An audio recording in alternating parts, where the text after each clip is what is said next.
Bharat Ratna doctor Bhimrao Ambedkar ಅವರಿಗೆ ಕೋಟಿ ಕೋಟಿ ನಮನ. ಇವರ ಜೀವನವನ್ನು ಆಧರಿಸಿ ಈ ಧಾರಾವಾಹಿಯನ್ನು ನಿರ್ಮಿಸಲಾಗಿದೆ. ರಾಷ್ಟ್ರಕ್ಕೆ, ರಾಷ್ಟ್ರದ ಜನರಿಗೆ ಅಂಬೇಡ್ಕರರ ಕೊಡುಗೆ ಅಪಾರ. ಹಲವಾರು ಅಧಿಕೃತ ಪುಸ್ತಕಗಳನ್ನು ಆಧರಿಸಿ ಈ ಕಥೆಯನ್ನು ತಮ್ಮ ಮುಂದೆ ಇಡಲಾಗಿದೆ. ಈ ಧಾರಾವಾಹಿಯನ್ನು ವಾಹಿನಿಯು ನಿಷ್ಠೆಯಿಂದ ನಿರ್ಮಿಸಿದ್ದು, ಬಾಬಾ ಸಾಹೇಬರ ಜೀವನ ಮತ್ತು ಸವಿಸಿದ ಹಾದಿ ಪ್ರತಿಯೊಬ್ಬರಿಗೂ ಸ್ಫೂರ್ತಿ ನೀಡುತ್ತದೆ ಎಂಬುದನ್ನು ವಾಹಿನಿಯು ಬಲವಾಗಿ ನಂಬಿದೆ. ದಯವಿಟ್ಟು ಇಲ್ಲಿಂದ ಹೊರಡಿ. ನೀವು ನಮ್ಮ ಹಣೆ ಬರನ ನಾವೇ ನೋಡ್ಕೋತೀವಿ. ಬಿಟ್ಟಾಯ್ತು ಭೀಮರಾವ್. ಷರತ್ತೇನಿತ್ತು ಅಂದ್ರೆ ಇವ್ರು ಕೇಳೋ 5 ಪ್ರಶ್ನೆಗಳಿಗೆ ಸರಿಯಾದ ಉತ್ತರ ಕೊಟ್ರೆ ನಾವು ನಿಮ್ ಜೊತೆ ಇರ್ತೀವಿ ಅಂತ. ಆದ್ರೆ ಇಲ್ಲ, ನೇರವಾಗಿ ಹೇಳಿದ್ರೆ ಅರ್ಥನೇ ಆಗಲ್ಲ ಪಾಪ. ಇಲ್ಲೂ ನಿನ್ ನಾಟಕನ ಶುರು ಮಾಡ್ಕೊಂಡೆ ಅಲ್ವಾ ಭೀಮರಾವ್ ನೀನು? ನಾನು ಸೋತ್ ಹೋದೆ. ನಿಮ್ ಪ್ರಶ್ನೆಗೆ ನಾನು ಉತ್ತರ ಕೊಡಕ್ಕಾಗ್ಲಿಲ್ಲ.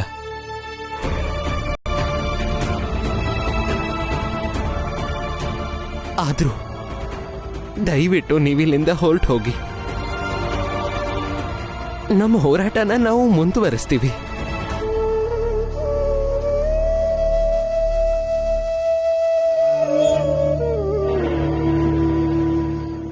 ನಡೀರಿ ವೈಭವ ಮೂರ್ತಿಗಳೇ, ಹೊರಡೋಣ. ಸರಿಯಾಗಿ ನೋಡ್ಕೊಂಡ್ಬಿಡಿ.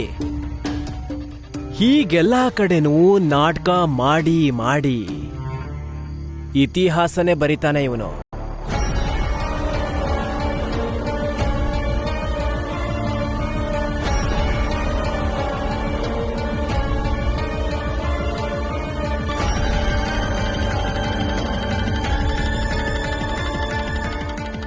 ಇನ್ನೊಂದು ವಿಷಯ ವೈಭವ ಮೂರ್ತಿಗಳೇ, ಹೋಗೋದಕ್ಕಿಂತ ಮುಂಚೆ ನಾನು ನಿಮ್ಮ ಹತ್ರ ಒಂದು ಪ್ರಶ್ನೆ ಕೇಳಬೇಕು ಅಂತಿದ್ದೀನಿ. ಆದ್ರೆ ನೀವೀ ಪ್ರಶ್ನೆಗೆ ಉತ್ತರ ಕೊಡ್ಲೇಬೇಕು ಅಂತೇನಿಲ್ಲ. ಏನೋ ಭೀಮರಾವ, ನಿನ್ ಯೋಗ್ಯತೆ ಏನು ಅಂತ ಆಗ್ಲೇ ಮರ್ತ್ಬಿಟ್ಯಾ ನೀನು? ಮೇಲ್ವರ್ಗದ ವ್ಯಕ್ತಿಗೆ ಪ್ರಶ್ನೆ ಕೇಳ್ತೀನಿ ಅಂತೀಯ? ಹೀಗೆ ಬಿಟ್ರೆ ಸರಿ ಇರಲ್ಲ ನಿನ್ನ. ಜೋಶಿ ಅವರೇ,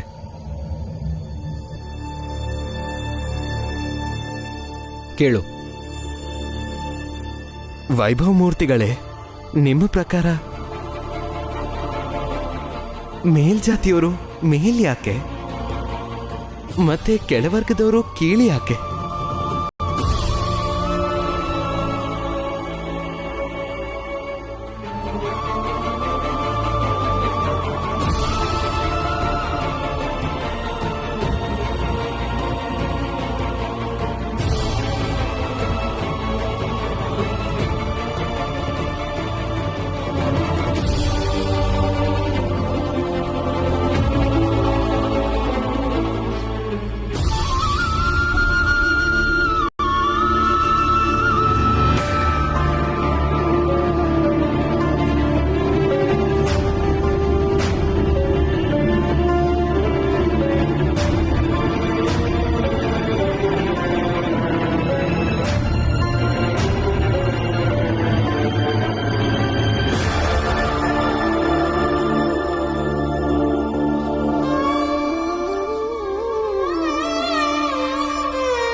ನಿಜಾನ ಭೀಮಾ? ನಿಮ್ ತಾಯಿ ಸತ್ತಾಗ ಸುಡಕ್ಕೆ ಒಂದಿಷ್ಟು ಜಾಗನೂ ಕೊಡ್ಲಿಲ್ವಾ ಈ ಜನ?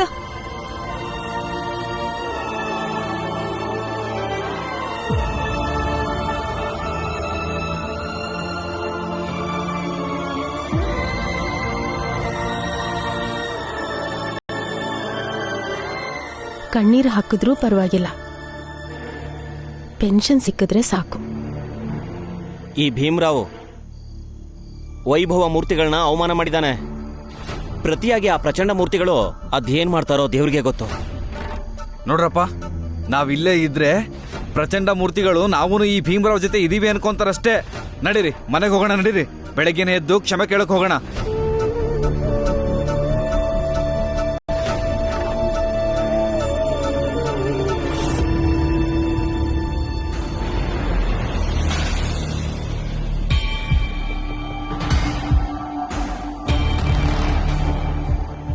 ಓ ಬಾ ಬಾ ಬಾ.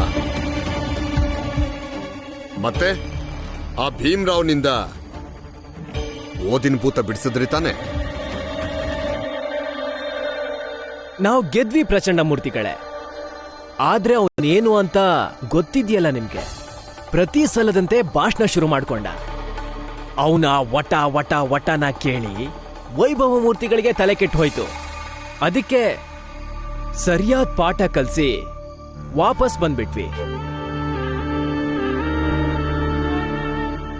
ವೈಭವ್, ನಿನ್ ಮುಂದೆನೆ ಆ ಭೀಮ್ರಾವ್ ಭಾಷಣ ಮಾಡಿದ್ರೆ ಅಲ್ಲೇ ಅವನ ಯೋಗ್ಯತೆ ತೋರಿಸ್ಬೇಕಿತ್ತು. ವಾಪಸ್ ಯಾಕೆ ಬಂದೆ? ನಿಮ್ಮ ಪ್ರಕಾರ ಮೇಲ್ಜಾತಿಯವರು ಮೇಲ್ ಯಾಕೆ ಮತ್ತೆ ಕೆಳವರ್ಗದವರು ಕೀಳಿ ಯಾಕೆ?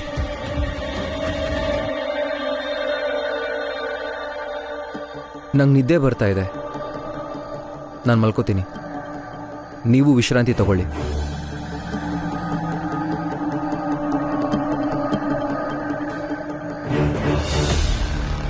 ಪ್ರಚಂಡ ಮೂರ್ತಿಗಳೇ, ನೀವು ಹೊರಡಿ, ನೆಮ್ಮದಿಯಾಗಿ ಮಲ್ಕೊಳ್ಳಿ. ನಾನು ಮಲ್ಕೋತೀನಿ. ಆದ್ರೆ ಅದಕ್ಕಿಂತ ಮುಂಚೆ ಆ ಭೀಮ್ರಾವ್ನ ಅಪ್ಪ ರಾಮ್ಜಿಗೆ ಪೆನ್ಷನ್ ಬರ್ದೇ ಇರೋ ತರ ಮಲ್ಕೋತೀನಿ. ಮೊದ್ಲು ಹೋಗಿ ಆ ಇನ್ಸ್ಪೆಕ್ಟರ್ಗೆ ಬುದ್ಧಿ ಹೇಳ್ಬರ್ತೀನಿ. ಬೆಳಗ್ಗೆನೆ ಹೋಗಿ ಆ ಕೆಳವರ್ಗದವ್ರನ್ನೆಲ್ಲ ಜಾಡ್ಸಿ ಒದ್ದು ಕೈಕಾಲ್ ಮುರಿದು ಆಫೀಸಿಂದ ಹೊರಗೆ ಹಾಕಿ ಅಂತೀನಿ. ಒಂದ್ಸಲ ಅವರು ಅಲ್ಲಿಂದ ಹೋಗ್ಲಿ, ಅಷ್ಟು ಸಾಕು. ರಾಮ್ಜಿ ಜೀವನದಿಂದ ಪೆನ್ಷನ್ ಸಂಪೂರ್ಣ ದೂರ ಆದಂಗೆ. ಶಭಾಷ್.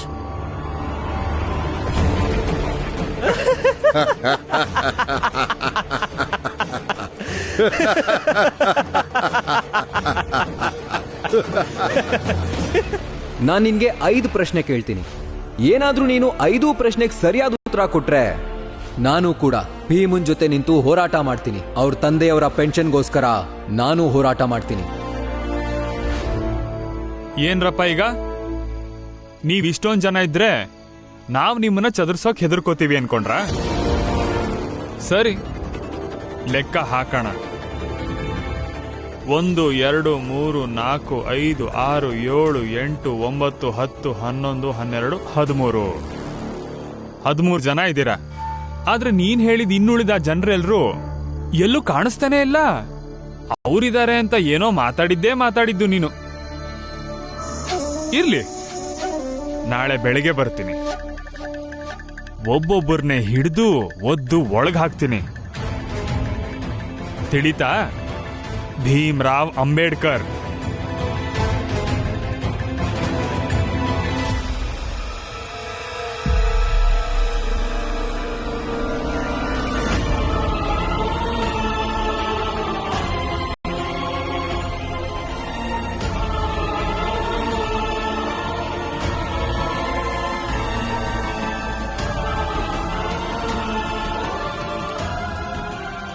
ನೀವೆಲ್ಲ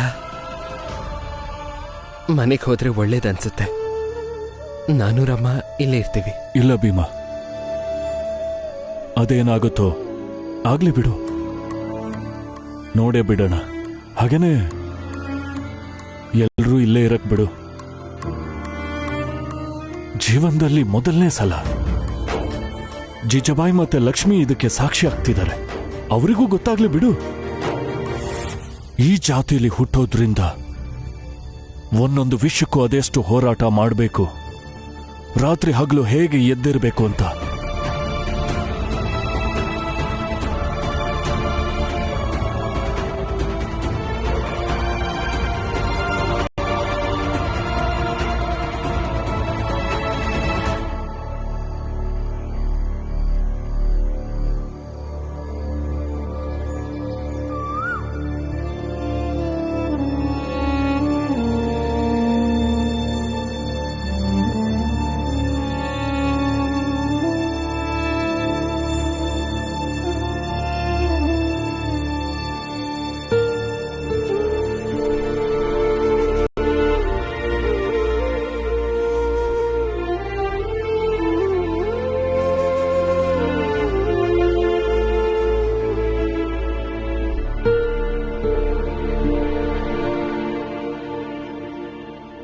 ರಮಾ ರಮಾ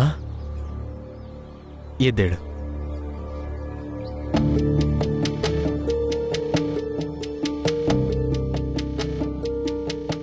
ಎಲ್ರೂ ಇನ್ನೂ ಮಲಗಿದ್ದಾರೆ. ನಡೀರಿ, ಎಲ್ರಿಗೂ ಚಹಾ ತಗೊಂಡ್ ಬರೋಣ. ಬಂದ ಮೇಲೆ ಇವರನ್ನು ಎಪ್ಸೋಣ.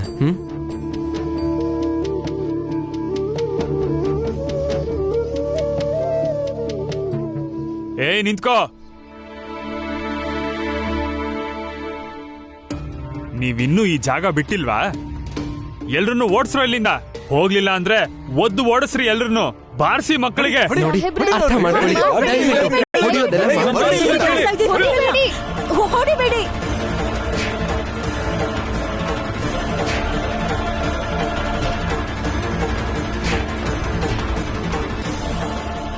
ಏನ್ರಿ ಮಾಡ್ತಾ ಇದ್ದಾರೆ ನಿಮ್ಮವರು? ನಾವು ಶಾಂತಿಯುತವಾಗಿ ಕೂತಿದ್ದೀವಿ ತಾನೆ. ನೋಡಿ, ನೀವು ತಪ್ಪು ಮಾಡ್ತಾ ಇದ್ದೀರಾ. ಯಾವ್ದ್ ತಪ್ಪು ಯಾವ್ದ್ ಸರಿ ಅಂತ ನಾನ್ ನಿಂಗೆ ಅರ್ಥ ಮಾಡಿಸ್ತೀನಿ.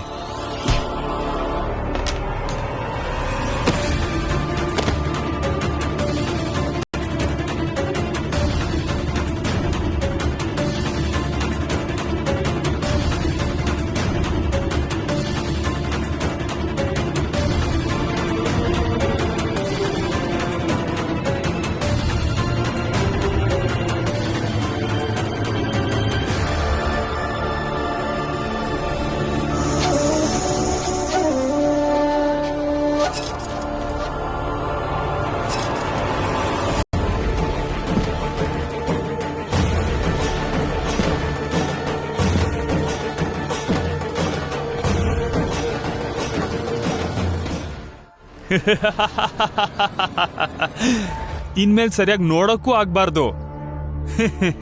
ನೋಡ್ರ ಇಲ್ಲಿ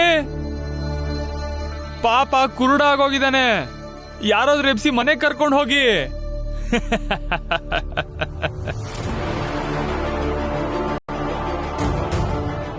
ಇವ್ರ ಹೆಂಡತಿ ಇಲ್ಲೇ ಇದ್ದಾಳೆ ಇನ್ಸ್ಪೆಕ್ಟ್ರೆ. ಹೆಂಡತಿ ಆದವಳು ಗಂಡಂಗೆ ಬೆಳ್ಕಾಗಿರ್ತಾಳೆ, ಹಾಗೆ ಬೆಂಕಿನು. ಇವ್ರ ಬಗ್ಗೆ ನೀವ್ ಯೋಚಿಸ್ಬೇಡಿ. ನಾನ್ ಇವ್ರನ್ನ ಮನೆ ಕರ್ಕೊಂಡು ಹೋಗ್ತೀನಿ. ನಾನ್ ಯಾಕೆ ತಲೆ ಕೆಡಿಸ್ಕೊಳ್ಳಿ? ಮೊದ್ಲು ತೊಲಗಿ ಇಲ್ಲಿಂದ. ಹೋಗ್ತಾರೆ.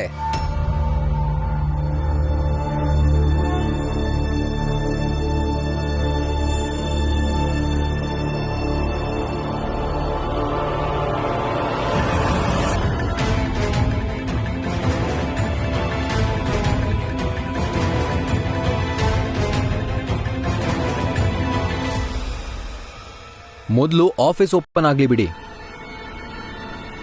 ಅವ್ರ ಪೆನ್ಷನ್ ತಗೊಂಡು ಹೋಗಕ್ ಬಿಡಿ.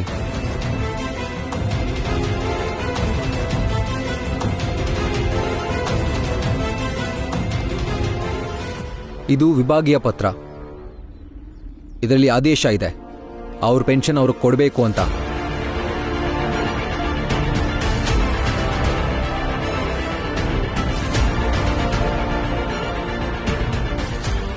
ಆಫೀಸ್ ಓಪನ್ ಆಗಲಿ. ಈ ಪತ್ರನ ಅವ್ರಿಗೆ ಕೊಟ್ರೆ ಇವ್ರಿಗೆ ಇವ್ರ ಪೆನ್ಷನ್ ಬರುತ್ತೆ.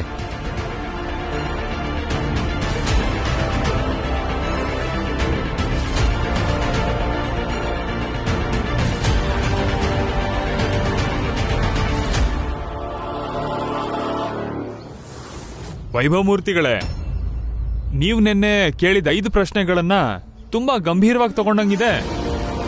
ಅದಕ್ಕೆ ಈ ಕೆಳವರ್ಗದವ್ರಿಗೋಸ್ಕರ ನೀವು ಬೆಳ್ಬೆಳಗ್ಗೆ ಎದ್ದು ಮೇಲಧಿಕಾರಿಗಳ ಮನೆಗೆ ಹೋಗಿ ಬಂದಿದ್ದೀರಾ. ವಾಹ್! ವಿಷಯ ಏನ್ ಗೊತ್ತಾ ಇನ್ಸ್ಪೆಕ್ಟ್ರೆ, ನಾನು ಲಂಡನ್ನಲ್ಲಿ ಸಾಕಷ್ಟು ಜನರನ್ನು ನೋಡಿದ್ದೀನಿ. ಸಣ್ಣ ಸಣ್ಣ ವಿಷಯಕ್ಕೆ, ಸಣ್ಣ ಸಣ್ಣ ಆಸೆಗೆ ಅಲ್ಲಿರೋರು ಕಂಡೋರು ತಲೆ ಹೊಡಿತಾರೆ.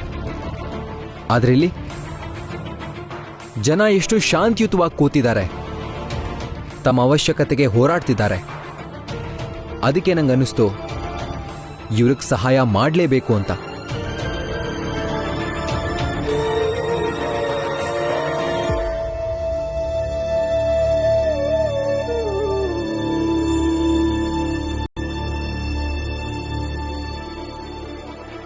ತಗೋ ಭೀಮಾ.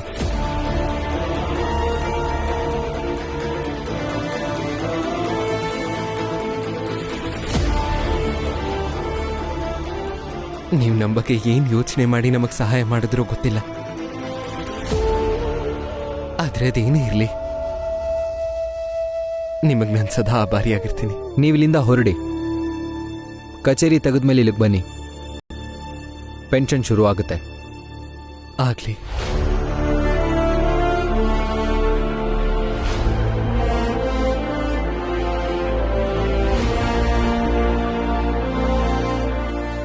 ನಡಿ, ಬನ್ನಿ ಅಪ್ಪ.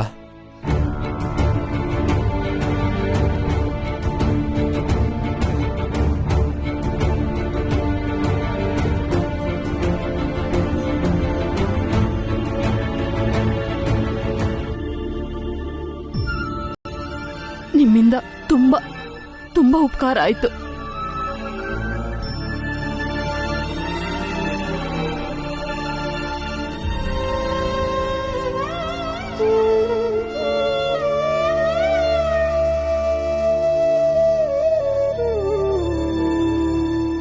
ವೈಭವ ಮೂರ್ತಿಗಳೇ, ನೀವ್ ಹೀಗ್ ಮಾಡಿದ್ ಸರಿ ಇಲ್ಲ. ನಡೀರೋ.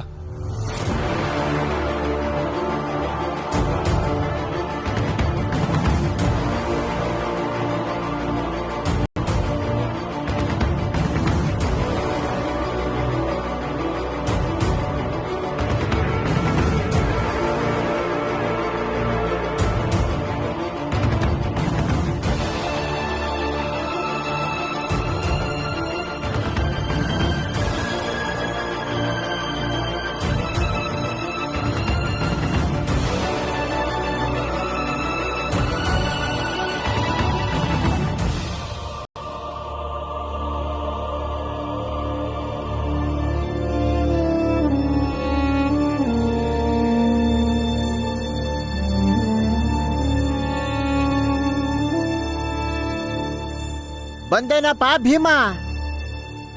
ಪೆನ್ಷನ್ನು ಅಂತ ನಾಟಕ ಆಡ್ತಿದ್ದಲ್ಲ, ಶುರು ಆಯ್ತಾ ಇಲ್ವಾ? ಮುಚ್ಚೋ ಬಾಯಿ. ತನ್ನ ತಂದೆಗೆ ಪೆನ್ಷನ್ ಶುರು ಮಾಡೋದ್ರಲ್ಲಿ ಭೀಮ ಸಫಲ ಆಗಿದ್ದಾನೆ, ಗೊತ್ತಾಯ್ತಾ? ಅಯ್ಯೋ ಶಾಂತಮ್ಮ, ಸುಮ್ನೆ ಭ್ರಮೇಲ್ ಬದುಕ್ಬೇಡ. ಭೀಮ್ರಾವ್ ಏನ್ ಸಾಧಿಸ್ಬಿಟ್ಟ ಅಂತ ನೀನ್ ಆಭಾರಿಯಾಗಿರ್ಬೇಕು. ವೈಭವ ಮೂರ್ತಿಗಳಿಗೆ ಮನಸ್ ಕರಗ್ತು, ಕರುಣೆ ಉಕ್ತು. ಅದಕ್ಕೆ ಅವರು ದೊಡ್ಡ ಮನಸ್ ಮಾಡಿ ಬೆಳಿಗ್ಗೆನೆ ಮೇಲಾಧಿಕಾರಿಗಳ ಮನೆಗೆ ಹೋಗಿ ಈ ರಾಮ್ಜಿ ಪೆನ್ಷನ್ ಕೆಲಸ ಮಾಡ್ಕೊಟ್ಟಿದ್ದಾರೆ.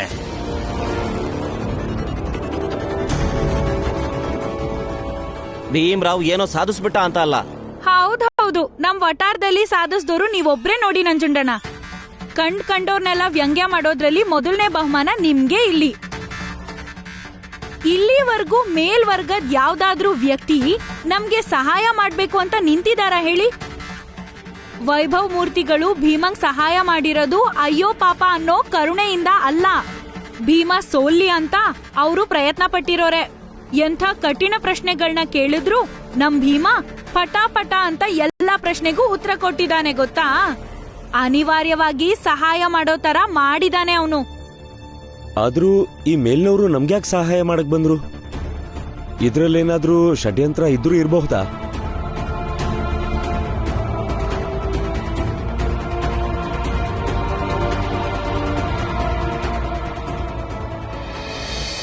ಇಲ್ಲ ಮಾವ, ಈ ಸಲ ಹಾಗೆಲ್ಲ ಯೋಚನೆ ಮಾಡೋದು ಬೇಡ. ಉಳ್ದಿದ್ ಏನಾದ್ರೂ ಇರ್ಲಿ, ಈ ಸಲ ಅವರು ನಮ್ಗೆ ಸಹಾಯ ಮಾಡಿದ್ದಾರೆ, ನಾವು ಅವ್ರಿಗೆ ಆಭಾರಿ ಆಗಿರ್ಲೇಬೇಕು. ನಿನ್ ಮಾತು ನಿಜಾನೇ ಭೀಮ. ನೀನು ಹೋಗಿ ವಿಶ್ರಾಂತಿ ತಗೋ. ಬೇಡಪ್ಪ, ಕೆಲ್ಸಕ್ಕೆ ಹೋಗೋ ಸಮಯ ಆಗಿದೆ. ನೀನೇನು ಹೋಗಿಲ್ಲ. ಇವತ್ತು ನಾನು ಹೋಗಿ ಬರ್ತೀನಿ. ಹಾಗೆ ಇದನ್ನ ನಿಮ್ಮ ಹತ್ರ ಇಟ್ಕೊಳ್ಳಿ, ಆಮೇಲೆ ಇದನ್ನ ತಗೊಂಡ್ ಬನ್ನಿ. ಪೆನ್ಷನ್ ಶುರು ಮಾಡಿಸೋದಕ್ಕೆ ಒಟ್ಟಿಗೆ ಹೋಗೋಣ. ಹಾಗೆ ಆಗ್ಲಿ. ಸ್ವಲ್ಪ ಹೊತ್ತು ವಿಶ್ರಾಂತಿ ತಗೋ. ಇವತ್ತು ನಿನ್ ಬದಲು ನಾನ್ ಕಸ ಗುಡಿಸ್ಬರ್ತೀನಿ. ಭೀಮಾ, ಪ್ರತಿ ಸಲ ಬೇರೆಯವ್ರಿಗೋಸ್ಕರ ಕಷ್ಟಪಡ್ತಿದ್ಯಾ, ಹೋರಾಡ್ತಿದ್ಯಾ. ವಿಶ್ರಾಂತಿ ತಗೊಳ್ಳೋದು ತುಂಬಾ ಅವಶ್ಯಕ. ಜೊತೆಗೆ ನಿನ್ನ ಕನ್ನಡಕ ಬೇರೆ ಒಡೆದು ಹೋಗಿದೆ. ರಮಾ, ಭೀಮನ ನೋಡ್ಕೊಳಮ್ಮ. ಬರ್ತಾ ನಾನು ಪೆನ್ಷನ್ ದುಡ್ಡು ಮತ್ತೆ ಕನ್ನಡಕ ಎರಡೂ ತರ್ತೀನಿ. ಅಲ್ಲ ಅಪ್ಪ, ನನ್ ಕನ್ನಡಕ ಒಡೆದು ಹೋದ್ರೆ ಏನಾಯ್ತು? ನನ್ನ ಮೇಲೆ ಆಣೆ. ಮೊದಲು ವಿಶ್ರಾಂತಿ ತಗೋ. ರಮಾ, ನೀನ್ ಅಪ್ಪ ನಡೀರಿ.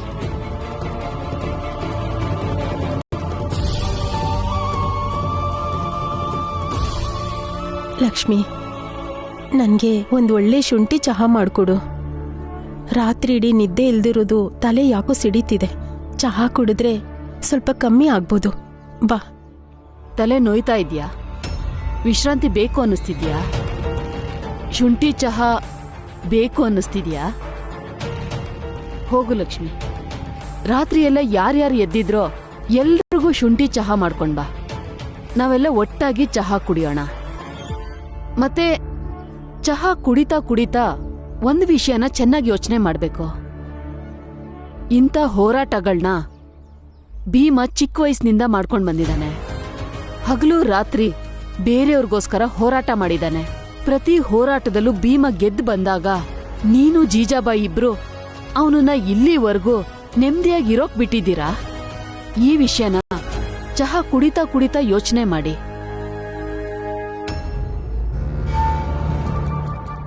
ಈ ಮುದ್ಕಿಗೆ ಅವಕಾಶ ಸಿಕ್ಕಿದ್ರೆ ಸಾಕು, ಹಂಗ್ಸ್ದೆ ಬಿಡಲ್ಲ. ಇರ್ಲಿ ಬಿಡು ಲಕ್ಷ್ಮಿ, ಇವತ್ತಲ್ಲ ನಾಳೆ ಈ ಮುದ್ಕಿಗೆ ನಾವೇ ಬಾಯಿ ಮುಚ್ಚೋಣ.